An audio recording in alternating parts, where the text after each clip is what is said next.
Oh my god, Nate. I'm glad that we finally got rid of Maddie and we could be together forever. What are you even talking about, Cassie? Dang! Oh my god. No, Dang, why you look old as hell? Wait, I'm only 32. I'm only 32. Stop. Hey guys, what's up? It's Imurgency and welcome back to my channel. Today we are talking about Euphoria, and honestly I'm kind of scared to talk about this because as I was actually doing that intro to talk about Euphoria, my lights kind of went out. So sorry for the change in lighting. Let me know if you like it. I don't. But today we're talking about Euphoria, and Euphoria is something that tends to pop up on this channel at least once a year, even though Euphoria itself has not aired since 2022. And if you've seen any of my other Euphoria update videos, you know that I have not been the most optimistic for the future of Euphoria. Based on things that have been coming out from the cast, from the production, to the director Sam Levinson, things had just not been looking good for Euphoria season 3. And honestly, I was of the belief, seeing all of the actors' busy schedules get even busier, that Euphoria season 3 may have just been scrapped. But luckily, to my surprise, or maybe dismay, depending on how you interpret this information, it's recently been announced that Euphoria season 3 is actually happening and will start production the beginning of 2025. Honestly, I'm kind of nervous to make this video because the second that I start talking about Euphoria, my light goes out and goes oddly like Euphoria coded. Like, why is it kind of blue? It's giving very much Rue. Like, it's getting kind of spooky. Like, I actually need to replace my light, but I won't because it's kind of giving Euphoria vibes for the sake of this video. And honestly, like I said, this announcement was a shock to me, and not for the reasons you may think. I'm not so much shocked that we got confirmation that we're getting a season 3. I'm more so shocked that they said they are just starting production of season 3 in 2025, which likely means that scripts are not done and that they just got the actor scripts to align. And in the messaging, they said that the main cast is all coming back, which with that language can be inferred that some of the side cast or some of the cast members that may have been introduced last season that could have become season regulars or main cast may or may not return for season 3. And all this is kind of upsetting because going based on timelines, if things are just getting started in the beginning of 2025, that means that we're not getting season 3 of Euphoria until the earliest late to mid 2025 and at latest early 2026, which is about a 3 to 4 year gap between when we got season 2, which is insane. Like, for 8 episodes, waiting this long is madness. And just to recap some of the updates that we've talked about in the previous Euphoria update videos, allegedly there is going to be a time skip between season 2 and season 3, and likely the main cast won't be in high school anymore. And it is confirmed that certain characters will not be returning. One, for example, for sure is Kat, played by Barbie Ferreira. Her and the creator Sam Levinson had some major creative differences, to put that lightly.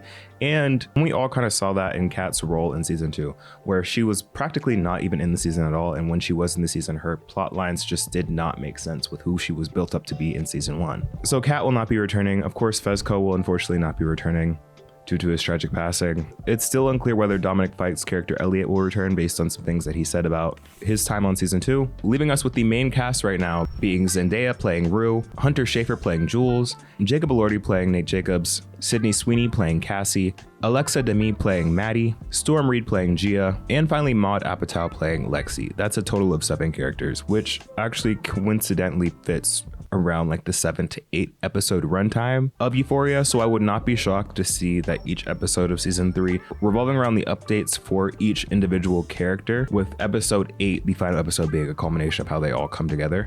They sort of did that last season, but breaking it up a little bit more. But seeing as though season 3 is likely going to be the final season of Euphoria, based on the state of the production and on the careers of the actors in it, which we're going to get more into very, very soon, I can't foresee a Euphoria season 4. And like I said in my last Euphoria update, that's probably a good thing, because as fans, we don't want the show to go on for too long and to lose its luster any more than it already kind of has, and become something more akin to something like Riverdale or Elite, where there's just tons and tons of seasons where we stray further and further from the plot. Like, if we get a season 4 and suddenly Rue is hitting that and get superpowers, I'm done. I'm done. But general updates aside, there is a more interesting conversation to be had about Euphoria season 3, specifically coming from a very scathing expose article coming from The Hollywood Reporter, really shedding light on the behind the scenes production of Euphoria and The Idol under Sam Levinson. And you know how the internet feels about Sam Levinson, especially after the antics of The Idol So I figured we'd go through it and break down some of the things that were said in the article and what that could possibly mean for the state of Hollywood productions as well as for the future of Euphoria as we know it. But before we do that, it's time for a quick message from this video's sponsor, DoorDash. You don't have to go anywhere to get great food delivered right to your door with this video sponsor, DoorDash. DoorDash is an app that you can get pretty much anything from your local neighborhood delivered right to your door. Whether that's food, retail items, alcohol, and more. And I'm actually so excited for this sponsor because DoorDash is something that I use every single week. Like, I ordered the best Thai food in my area twice last week, and they had some really great pad see ew and even more bomb mango sticky rice, all delivered right to my door when I wasn't feeling like cooking or driving. And me and DoorDash go together real bad. I've been a Dash Pass member since 2020. So trust and believe, if you want to get some food or drinks delivered,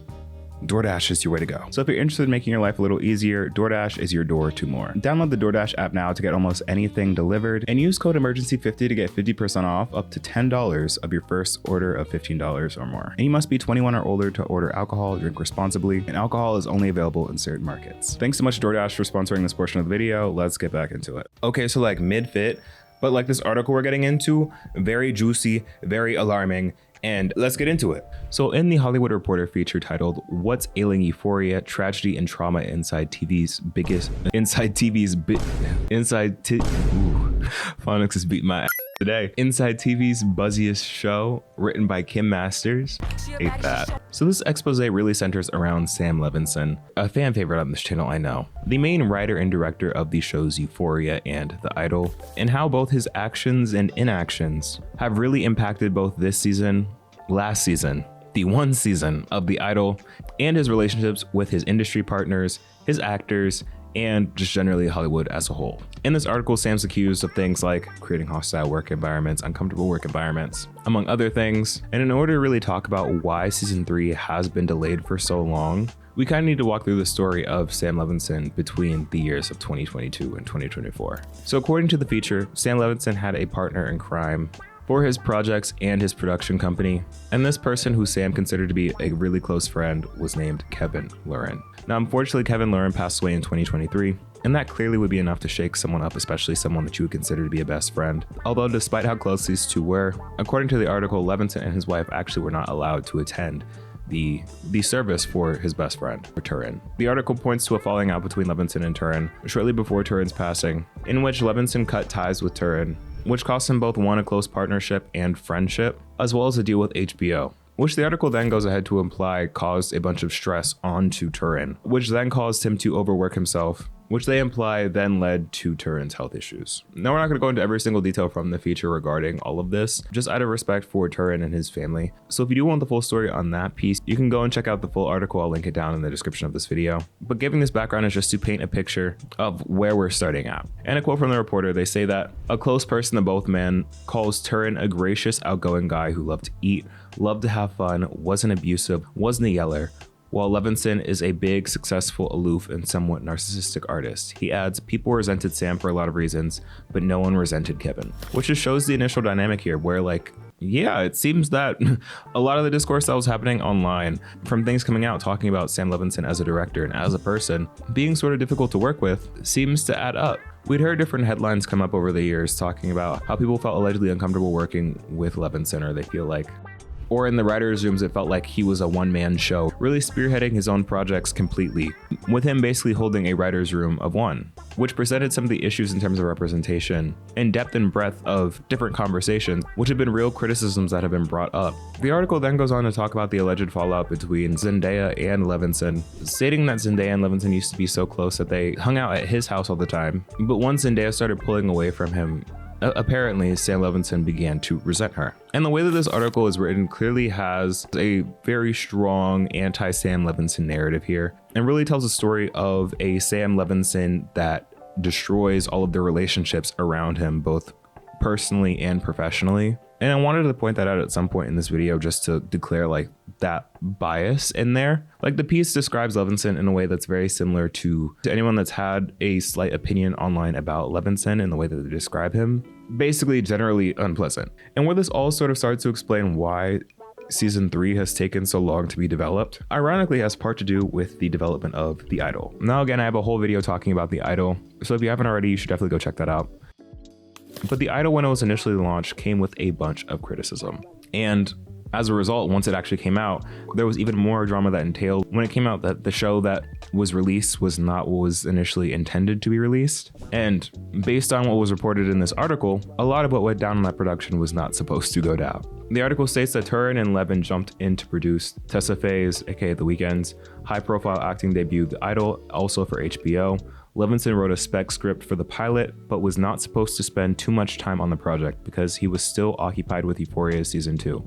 Other writers and directors would handle the heavy lifting, but with Levinson, things often didn't go as planned. So ultimately, Levinson spent too much time and too much money developing and putting out The Idol in a way that was not initially intended. It's not what was initially intended to be released. And it's implied that this all took away from Euphoria's production, to the point where it allegedly irritated Zendaya enough to call in a meeting with HBO execs herself to handle it. Which might I say is insane. Like, if you are pissing off Zendaya enough to where she has to go to your manager, imagine Zendaya going to your manager, to your higher ups because something is not right. Like, that is insane. And apparently this gets even worse because with the debut of The Idol, and as many of us who are really tapped into the TV and film space may remember, at the Cannes debut of The Idol, the one where both Sam Levinson, The Weeknd, and Lily Rose Depp showed up to talk about the show, one person that was namely not there was Kevin Turin, because he was actually not invited to attend after him and Levinson split, even though he was an executive producer of the series and was one who initially brought the project of The Idol to Sam Levinson.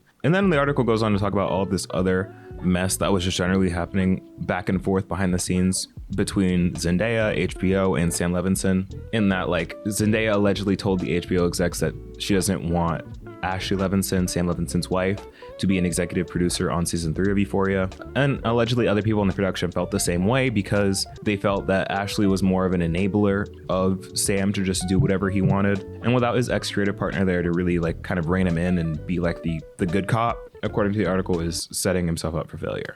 In reading this is looking really bad because from a fan's point of view, without hearing any of this, just knowing like the other headlines that have been making the news prior to this article dropping, it was never really known what the other cast really thought about the production or just the experience on Euphoria and working with Sam Levinson outside of Barbie Ferreira. But hearing this written about Zendaya, the lead actress of the show, is really damning. And again, I do want to say this article did not get any quotes from Zendaya herself.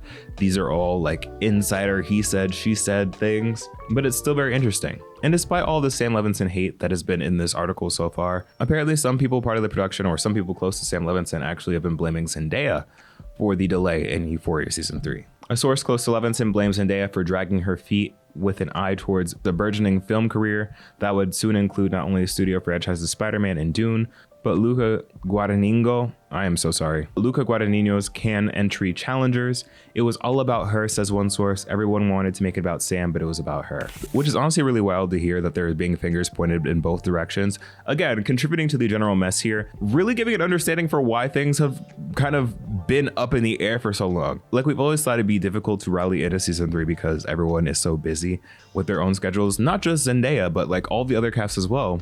With Jacob Elordi and Sydney Sweeney also having really strong film and TV careers taking off. It's interesting that the blame here would be strictly with Zendaya. And it's very interesting that they say it that way because the article also then goes on to talk about those other co-stars in a more favorable light, stating that sources say that at least one of Zendaya's co-stars, Sydney Sweeney, was eager to return, specifically with Levinson at the helm. Though the delays have caused her to miss out on some big paydays, a source in her camp says pointedly she's looking forward to going back to Sam Levinson's Euphoria. She feels very strongly about Sam and his work. As well as sneaking in there that Jacob Elordi is kind of like aloof and ambivalent about returning. Like, I feel like this one is less of a shocker because Jacob Elordi has been very clear about his stance on Euphoria from his other interviews. Euphoria, do we know when that's starting to film again? Or I don't know. Do you know? I'm assuming soon. I hope, yeah, I hope it's soon. Otherwise, it's going to be like, they have to Benjamin Button me or something. Because yeah, it's true. How's everyone going to stay so young? Yeah, dude, I'm gonna be yeah. like in high Is it school, going to be like- set in the future, or you don't know? I'm going to have like a bad back, you know, walking down the hallway, you know? Yeah, I'm assuming that we'll have to go forward. Otherwise, it's going to seem like a weird bit. What do you want to see happen to Nate in season 3? I'd like to see him come of age, because I think I'm getting old. I fear I'm growing too old for high school. You want to graduate. Yes. What does Nate do when he graduates? He just goes in the family business? Maybe he has like a farm. Maybe he just leaves it all behind and he starts making his own goods. Yeah. Like, the issue here is not just Zendaya. It's just generally people are busy. This season has taken too long to be developed. And allegedly, the season 3 of Euphoria was not 100% the focus after season 2, with the stuff of the idol in between. And both I and other people have been talking a lot about what season 3 exactly would entail, if it's going to be a time skip, and if there has been such a large gap in between seasons. No one really knows where season 3 is going. And up until very recently, neither did anyone on the actual production team of Euphoria either. Because apparently Sam Levinson's first idea for season 3 of Euphoria was to have Zendaya be a private detective. The ex-addict becomes a private detective. And according to the article, both HBO and Zendaya said no to that. But then, I don't know, Zendaya's idea that they said here wasn't too much better, because Zendaya pitched that Rue could play a surrogate mother, which also did not end up going anywhere. But then say this sort of back and forth of like brainstorming has been the thing that has brought Zendaya and Sam closer together, allegedly. I don't know. This is all really in the weeds. What I just gathered from all this is that this season so far sounds like it's going to be, or has been, a mess to produce so far. And I am really on the edge of my seat to know what's going to come out of this. Like, what's the final product here? What are we going to get? What show are we going to get for season 3? Is it going to be a complete pivot from season 2, or is it going to be more of the same, or an elevation of the same? Because a lot has changed.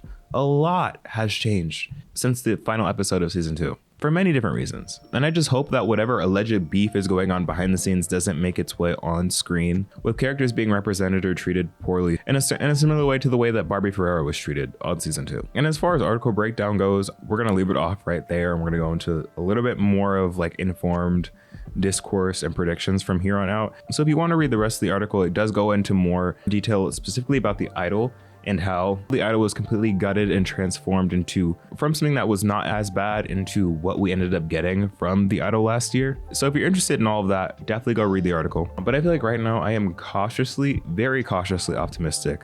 Am I? I'm cautious. I'm not so much optimistic. I'm just cautious about season 3 right now. I want to be proven wrong so bad because I love Euphoria. I would not be talking about this so much if I did not have a love for Euphoria. And if you're watching this too, I'm sure that you either do or did have a strong love for Euphoria. It's just taken so long and things just seem so uncertain that I just don't know if I can be necessarily optimistic right now. I'm holding out any of my major opinions until we get a first look at this season, because I don't know what to expect. I don't know what there is. I don't know. There's just too much that I don't know, and what we do know and what we have heard just does not sound good. But I hope that the team is able to do the best they can with what they got, and that all the talent is able to have a hopefully enjoyable experience with this maybe final season of Euphoria, as well as be able to give some really amazing performances so that they can get some more awards before this comes to an end. But yeah, y'all, that's the update, and those are my thoughts for right now. Now I want to hear from you. What do you think about all of this? Were you shocked to hear anything that was in this article? Are you still excited and suited for season 3? Or are you also kind of like cautiously optimistic or just cautious about this next season? Let me know all your thoughts down in the comment section below. Thank you so much for watching. If you're new to the channel, then definitely subscribe, leave a like, and follow me on my socials at Imurgency on Instagram, TikTok, and Twitter. Don't forget to download the DoorDash app now. And don't forget to use code Imurgency50 to get 50% off of up to $10 on orders of $15 or more on DoorDash. Thanks again, DoorDash, for sponsoring this video, and thank you for watching. I've been Imurgency, and I will see you in the next video. Peace.